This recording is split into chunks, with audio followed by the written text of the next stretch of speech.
Hello guys, welcome to my channel. Like, share and subscribe. Let's see the cell formatting today. Let's look into a number formatting. Press Ctrl 1 to see the cell formatting. So yeah, I have listed down a few descriptions. Will demo you one by one. So value, I just entered 10,000. It's a simple value, and I'm just copy pasting that 10,000 to down.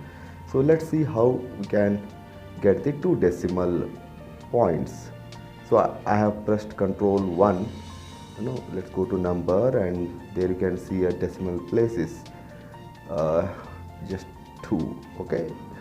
In the same manner, we can get for 3 decimal or 4 5 whatever we want. I'm just showing it for decimal 3. Yeah, okay, you can see the 3 zeros after the point. And we have a 1000 comma separator. We sometimes we have to show in that manner. We need to check that use 1000 separator and then click OK. That there you see it had a 2 decimal places, and now I'm making it to 0, and then you see a 10,000 with the 1000 comma separator. Now showing the negative values. Let me enter some negative 10,000.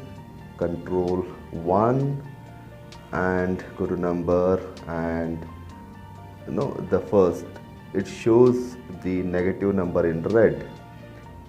You won't see the negative symbol in Excel, but that's a negative value. So there's one more way to show a negative number.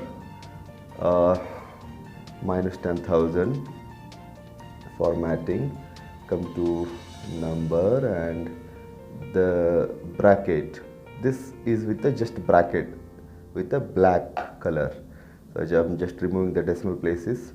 Yeah, so in bracket, if we see a 10,000, it's minus. So the one more option to show in a red color with a bracket. So let's go to that last option. So click. Yeah, now you can see. So these are the multiple the options in a number formatting. Thank you for watching.